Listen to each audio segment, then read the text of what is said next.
Bienvenidos al Brunch. Investigamos, luego hablamos. Una producción de Mexicanos contra la Corrupción y la Impunidad. ¿No tuviste tiempo de leer las noticias más importantes sobre corrupción e impunidad? No te preocupes, en este podcast te contamos en pocos minutos todo lo que debes saber para mantenerte en la conversación y estar bien informado. Soy Lucía Vergara, integrante de Mexicanos contra la Corrupción, y hoy sábado 21 de febrero te cuento lo más importante de la semana. En el Brunch del Poder, las mejores sillas siempre están reservadas. Los 100 proveedores más grandes del gobierno federal concentraron más de 400,000 millones de pesos y las 10 empresas peor evaluadas se llevaron 57,862 millones sin políticas claras de integridad. Mientras algunos reparten contratos, otros enfrentan ausencias que duelen. Niñas, niños y adolescentes son reclutados por el crimen organizado y la memoria histórica amenazada con la destrucción de 47 monumentos mayas en Chetumal. En la cabecera, Claudia Sheinbaum lucha por mantener a su partido alineado. En la educación, la salida de Marx Arriaga reabre el debate sobre la nueva escuela mexicana. Además, un audio y una carta del contraalmirante asesinado tras denunciar a sus propios mandos navales. Así que, ¿ya tienes tu café o mimosa lista? Disfrútala y acompáñanos. Empezamos con una noticia fuerte, como ese primer sorbo de café sin azúcar. Los 100 proveedores más grandes del gobierno federal registrados en Compras MX recibieron más de 400,000 millones de pesos en contratos el último año. El problema, presentan deficiencias importantes en sus políticas de integridad corporativa. Las contrataciones públicas son la gran mesa del Estado. Ahí se reparten recursos que deberían alcanzar para todos, pero cuando no hay reglas claras, algunos se sirven doble ración, mientras otros apenas alcanzan migajas. Para ayudarnos a revisar quién se está sirviendo con la cuchara grande de esta mesa pública, nos acompaña Ricardo Alvarado, investigador de Mexicanos contra la Corrupción y la Impunidad.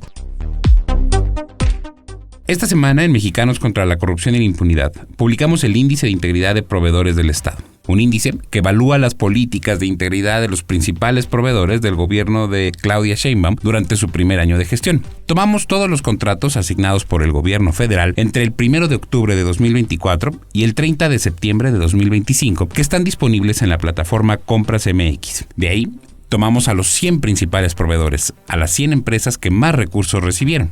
Estas 100 empresas recibieron en total 403,968 millones de pesos, que corresponden al 49,6% de todos los recursos que se entregaron en contratos en la plataforma Compras MX y que representan a algo así como 1 de cada 20 pesos del presupuesto programable.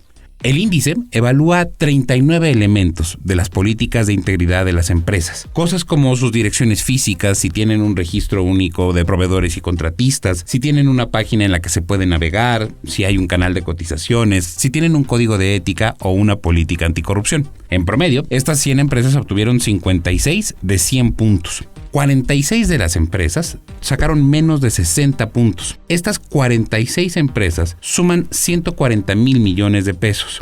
27 de las empresas evaluadas no cumplen con alguno de los requisitos como proveedores. 22, por ejemplo, no tenían una dirección física. 14 no tenían un registro único de proveedores. 9 no tenían una página de internet navegable. De estas, llama la atención 4 casos. Estas 4 empresas obtuvieron 141 contratos por 17,000 millones de pesos. En ninguna de estas pudimos encontrar una página web. Estos 17,000 millones de pesos corresponden más o menos al presupuesto de todo el Poder Legislativo en 2026. Una de las 100 empresas evaluadas fue inhabilitada durante el periodo de evaluación, es decir, durante el primer año de gobierno de la presidenta. Se trata de Biomix, que obtuvo 33 contratos y 1,594 millones de pesos. Esta misma empresa ya había sido inhabilitada antes, durante periodos más cortos en años anteriores, y actualmente está acusada de seguir obteniendo contratos públicos a través de prestanombres y de otras empresas. El índice en general detectó que solo 58 de las 100 empresas tienen un código de ética y que solo 55 tienen un compromiso público anticorrupción. Esta evaluación es un primer esfuerzo por detectar cuáles son las empresas que tienen mecanismos eficientes para detectar, investigar, sancionar y prevenir actos de corrupción a su interior. Y la importancia de esto es que están tratando con dinero público que reciben a través de contrataciones. Dinero público que luego se refleja en bienes y servicios que el gobierno está obligado a prestar como un tipo de derecho a la ciudadanía. De ahí la importancia de pedir mejores cuentas a los proveedores del gobierno. Ricardo, gracias por compartir este análisis, porque en el desayuno del poder, la transparencia no debería ser opcional, ni servirse solo a ciertos invitados. Y ahora vamos con otro tema donde la pregunta es a nombre de quién está reservada la mesa. La presidenta Claudia Sheinbaum enfrenta un reto mayor que el de su antecesor. Aunque cuenta con amplio poder institucional, su verdadero desafío es cohesionar a su propio partido y manejar la estructura heredada por López Obrador. Divisiones internas, presiones de aliados y actos de insubordinación han obligado a modificar o retirar iniciativas. Para analizar este momento político, nos acompaña María Amparo Casar, presidenta de Mexicanos contra la Corrupción y la Impunidad. Pues bastante difícil la tiene la presidenta Sheinbaum con gobernar un país que, por cierto, le fue heredado con condiciones de alto rezago en materias tan sensibles como la inseguridad, la corrupción, la impunidad, la educación o la salud. Sheinbaum, con mayoría calificada en el Congreso, con el Poder Judicial capturado y con órganos de autonomía constitucional inexistentes o colonizados por aliados, es más libre para gobernar a su antojo. Pero además de dirigir los destinos del gobierno, tiene otra tarea colosal que su antecesor no tuvo: gobernar a su partido o a su movimiento de manera efectiva. A diferencia de López Obrador, ella tiene límites y obstáculos que no son constitucionales, pero sí partidarios. A ellos tiene que dedicar tiempo, inteligencia y energía. No la tiene fácil. Y vaya que los militantes de su partido, ya sea en puestos gubernamentales o no, le están dando dolores de cabeza y se han convertido en fuentes de conflicto. Sheinbaum tiene con muy pocos recursos que gobernar la estructura interna de su partido con al menos dos personajes que ella no eligió: Luisa María Alcalde, la presidenta nacional, y Andy López Beltrán, el secretario de organización e hijo del expresidente. Tiene que gobernar las cámaras cuyos coordinadores fueron designados cuando López Obrador todavía estaba en el poder. Tiene que gobernar a los gobernadores que heredó cuando ella todavía no asumía como presidente. Es difícil pensar en episodios en el gobierno de López en los que su margen de maniobra se viese restringido con pleitos internos o diferencias sobre una iniciativa de ley o una decisión del gobierno. Cuando los hubo, como el de Scherer contra Gertz, los resolvía a su leal saber y entender, sin temor alguno a que hubiese disidencia o cuestionamientos. A César Yáñez, su eterno vocero, lo mandó a la congeladora durante todo el sexenio por una boda suntuosa.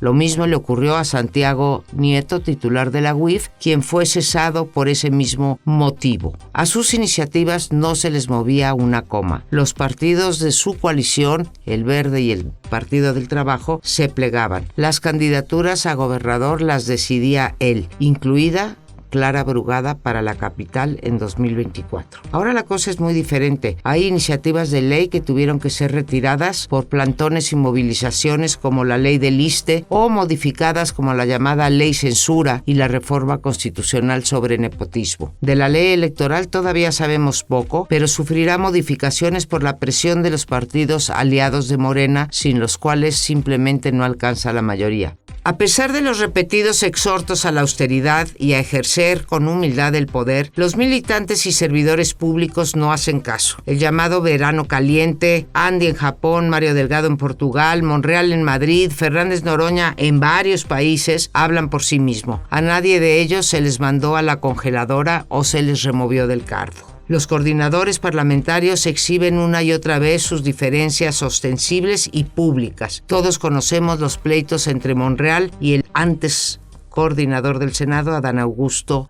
Los conflictos provocados por los señalamientos de Adán Augusto de estar detrás del huachicoleo e incluso de la barredora, ahí están también. Y apenas hace unos días la insubordinación de Marx Arriaga y las revelaciones de Scherer sobre el coordinador de asesores de la presidencia, Jesús Ramírez. Para frenar estos conflictos, la presidenta no ha recurrido ni a la ley en los casos de corrupción, pero tampoco a la remoción de los presuntos culpables. ¿Cuántos de estos protagonistas hubiesen sido despedidos o castigados por López Obrador? ¿Cuántos habrá querido Sheinbaum castigar o remover? Difícil saberlo. ¿Tiene el poder para hacerlo? Tampoco lo sabemos. Lo que sí sabemos es que si no gobierna el partido, más temprano en el 2027 que tarde en el 2030, dejará de gobernar al país, o al menos lo tendrá que hacer con mucho más límites. Seguimos en este brunch y ahora miramos hacia atrás. Porque hay recetas que llevan siglos y no se pueden reemplazar con imitaciones que parecen mejores. El Instituto Nacional de Antropología e Historia habría destruido 47 monumentos mayas de 1500 años de antigüedad en Chetumal, Quintana Roo, según un reporte de especialistas de su sindicato. En la denuncia hay mutilaciones y la construcción de un parque temático con apariencia prehispánica, pero donde todo es artificial. La memoria histórica no es un adorno intercambiable, es el soporte de nuestra identidad colectiva. Para explicarnos qué ocurrió, nos acompaña Carmen García, periodista de Fábrica de Periodismo. A mediados de julio del año pasado, la gobernadora de Quintana Roo, Mara Lezama, informó que 47 estructuras arqueológicas halladas durante la construcción de los tramos 6 y 7 del Tren Maya fueron desmontadas y extraídas de sus lugares de origen para construir una especie de parque arqueológico en Chetumal. Mara Lezama dijo que ese nuevo parque se perfila como una parada obligada para quienes viajen por la ruta turística del Tren Maya. Cuando los académicos del INAH vieron el anuncio de la gobernadora, expresaron un firme rechazo a ese parque y crearon una comisión de especialistas para visitar las obras y emitir un dictamen. Enviaron a 3 de los arqueólogos más experimentados con una trayectoria de 35 años y reconocimientos nacionales e internacionales por su labor. Los arqueólogos Sergio Gómez Chávez, Jesús Sánchez y Jaime Garduño llegaron al llamado Parque de la Memoria, tomaron fotos, inspeccionaron las obras, conversaron con los trabajadores y con los responsables de esa construcción. Al término de la visita, elaboraron un dictamen de 22 hojas con los siguientes hallazgos. Las 47 estructuras arqueológicas mayas de 1500 años de antigüedad no fueron desmontadas piedra por piedra, como dicen los funcionarios del INAH. Fueron mutiladas solo para extraer las piedras de sus fachadas. Usaron maquinaria pesada como el trascabo para desmantelar las fachadas. Los monumentos mayas quedaron abandonados y expuestos a la erosión y el saqueo. Estas estructuras ya no corrían ningún riesgo de ser destruidas, pues los sitios de donde fueron extraídas se ubicaron dentro de los derechos de vía del Tren Maya. El INAH construyó así un parque ficticio con una falsa apariencia prehispánica. Imaginen estas 47 estructuras arqueológicas desolladas. Les quitaron sus piedras milenarias, su recubrimiento. Dejaron desnudos los núcleos de los edificios en sus lugares de origen, como si fueran simples cerros de tierra amontonada. En el parque se erigieron edificios nuevos y les pegaron algunas de las piedras originales de las estructuras que desmantelaron. Te asombra lo que ves. Todo es una falsificación de lo que es un verdadero sitio arqueológico, cuenta Sergio Gómez Chávez en entrevista con Fábrica de Periodismo. Las autoridades del INAH no solo defienden la construcción de su parque ficticio, han replicado ese esquema turístico al edificar otro parque similar en la estación Xpujil del Tren Maya en Campeche. Gracias, Carmen. Alterar el pasado no es solo cambiar el decorado, es mover los cimientos sobre los que ya desayunamos cada día como mexicanos. Y si hablamos de cimientos, hablemos de educación. La educación es la conversación que se repite todos los días en millones de hogares. Es la mesa donde se forman ideas, preguntas y criterios. Tras la destitución de Marx Arriaga como director general de materiales educativos de la Secretaría de Educación Pública, surge una pregunta inevitable. ¿Qué está pasando con la nueva escuela mexicana? ¿Cuáles eran los errores en los materiales? ¿Puede este episodio marcar un punto de inflexión? Los libros de texto no son un detalle menor, son lo que millones de niñas y niños en nuestro país tienen enfrente cada mañana. Y si el contenido falla, el impacto es profundo. Para analizarlo, nos acompaña Alma Maldonado, investigadora del Centro de Investigaciones y de Estudios Avanzados. No solamente se trata de los libros de texto, sino también necesitamos y nos surge un análisis y un balance crítico sobre la implementación de este modelo educativo al que le llaman la nueva escuela mexicana, que ya tiene 7 años de haberse echado a andar. Es muy importante que podamos hacer un análisis de qué ha sucedido con la implementación de este modelo, con los materiales, por supuesto, que resultan de él, y yo creo que esta revisión debería de incluir temas como tratar de entender si ahora tenemos una mejor enseñanza y un mejor aprendizaje en las aulas desde su implementación.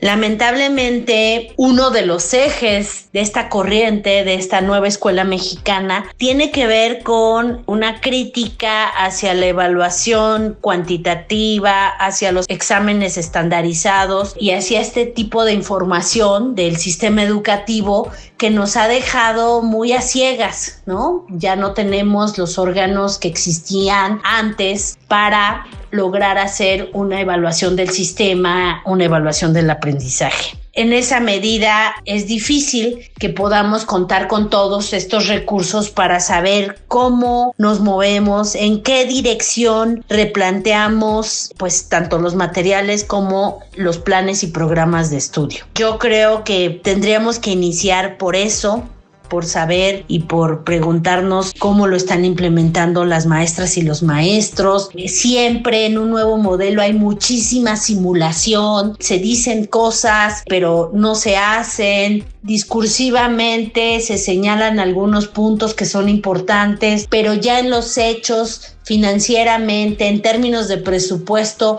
no se dan los recursos ni las condiciones pues para esto, ¿no? Para haber hecho esta gran empresa de querer transformar todo el sistema educativo. Creo que en ese momento, en esta situación estamos, y los libros han sido cuestionados desde los comenzamos a conocer, y creo que valdría la pena una revisión a fondo. No son solo cuestiones cosméticas, como se ha dicho.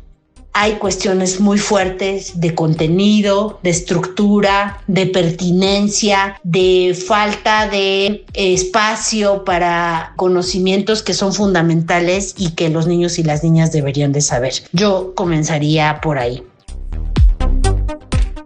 Gracias por tus palabras, Alma. Lo tenemos claro. La educación no puede depender de improvisaciones ni de silencios incómodos. Y ahora entramos a un tema que nos deja el sabor más amargo de todos. Esta semana, Aristegui Noticias publicó una importante actualización del caso de Fernando Rubén Guerrero Alcántar, contraalmirante asesinado tras denunciar a sus propios mandos navales, quienes habrían intentado involucrarlo en una red de corrupción vinculada al huachicol fiscal. Lo nuevo es que se dio a conocer una carta y un audio donde detalla sus encuentros con sus superiores y los nombres de los implicados. Para profundizar este caso nos acompaña Iván Alamillo, periodista de Mexicanos contra la Corrupción, quien ha dado seguimiento al huachicol fiscal.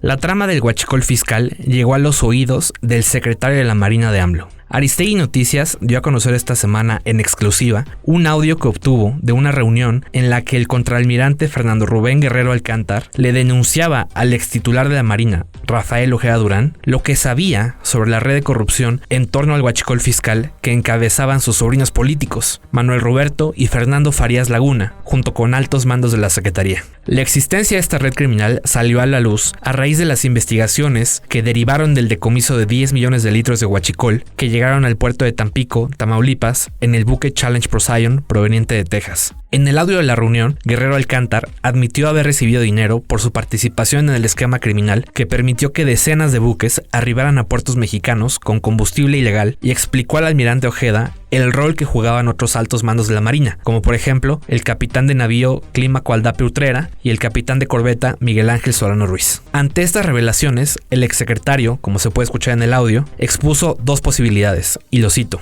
o destapamos todo esto y me vale madre quien caiga, porque yo no estoy metido en eso, o tratamos de cerrarlo aquí nosotros con el cambio de toda esta bola de cabrones, mandándolos a otros lugares. La reunión entre Guerrero Alcántar y Ojeda Durán tuvo lugar el 10 de octubre de 2024 en las oficinas del almirante secretario. Un mes después, el 8 de noviembre, el contraalmirante Guerrero Alcántar fue asesinado en Manzanillo, Colima, mientras se encontraba de vacaciones, hecho que solo era del conocimiento de la institución naval.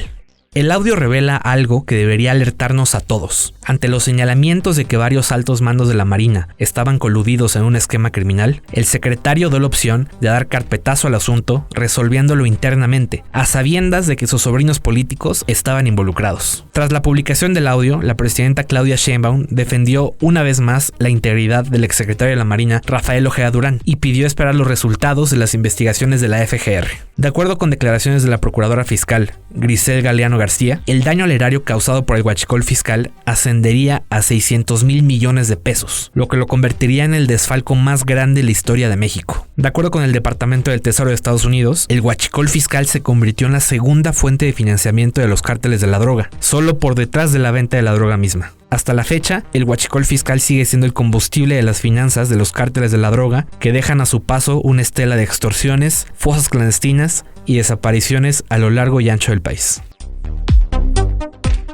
Gracias por esta conversación, porque sin garantías para quienes denuncian, la corrupción siempre encontrará un lugar, aunque no haya sido invitado a la mesa. Pasamos a un tema sumamente importante. El reclutamiento y uso de niñas, niños y adolescentes por parte del crimen organizado es una realidad que el país no puede seguir dejando al margen. Es una grave violación de derechos sin tipificación clara ni políticas públicas integrales. Cuando la infancia debería estar sentada frente a los libros y sueños, pero termina atrapada en dinámicas de violencia, muchos menores son captados en contextos de vulnerabilidad y utilizados en distintos niveles del crimen organizado. Hoy nos acompaña Tania Ramírez Hernández, directora ejecutiva de la Red por los Derechos de la Infancia en México, para profundizar sobre este tema.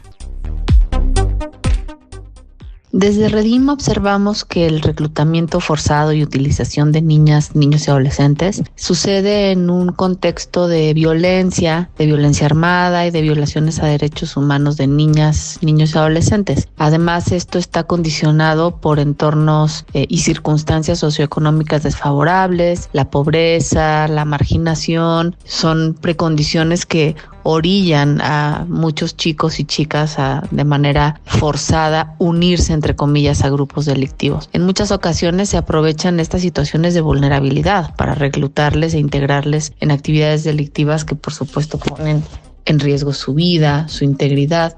Y las situaciones que hacen que haya una cierta vulnerabilidad en chicas y chicos para ser captados, reclutados por organizaciones delictivas, por el crimen organizado también, pero también por bandas y otros entornos delictivos, es la existencia en su círculo cercano de relaciones fuertes con la delincuencia organizada, vivir en una zona geográfica dentro del control o del dispute del terreno de algún grupo delincuencial. La experiencia previa en actividades ilegales también es uno de los factores que observamos.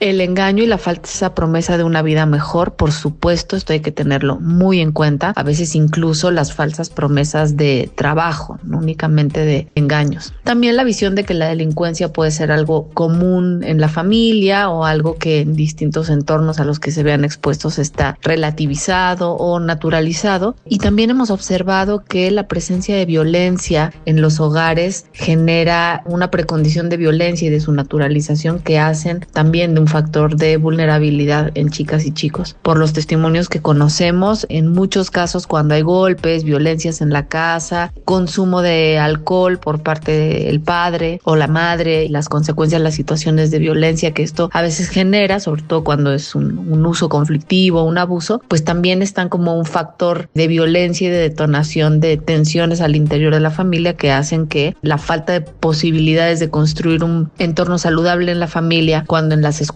tampoco hay capacidad de resolver los conflictos y que sean entornos seguros para el desarrollo, cuando la comunidad tampoco da esto, es decir, falló la familia, falló la escuela, falló la sociedad, falló la comunidad, pues digamos que quienes están siempre ahí dispuestos para, entre comillas, recibirles con los brazos abiertos, son estos grupos delincuenciales. Entonces, estos contextos están haciendo que se cumpla un poco lo que UNICEF ya señalaba, que hay que partir de la premisa de que niñas, niños, adolescentes no pueden decidir. Por eso no hablamos de reclutamiento voluntario. Son coaccionados, impulsados inclementemente a ser parte de grupos irregulares, como señala la UNICEF, y dice también que niñas y niños acusados de delitos supuestamente cometidos mientras estaban vinculados a grupos o fuerzas armadas deberán ser considerados en primer lugar como víctimas de delitos, no solamente como perpetradores, y en ese sentido ser tratados de acuerdo con las normas internacionales también, en un marco de justicia restaurativa, en un marco de restitución de derechos, de rehabilitación social, en concordancia también con el derecho internacional que ofrece a infancias y adolescencias una protección especial.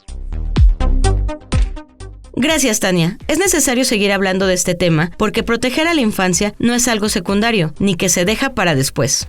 Y con todos estos temas terminamos por hoy. No olvides compartirlo y seguirnos en todas nuestras redes sociales para mantenerte informado y sumarte al combate contra la corrupción y la impunidad. Hasta el próximo brunch. Esto fue El Brunch. Investigamos, luego hablamos. Producción y dirección, Lucía Vergara. Voz, Verónica Ayala. Guión y difusión, Janine Baquerí. Diseño de portada, Paola Calvo. Una producción de Mexicanos contra la Corrupción y la Impunidad.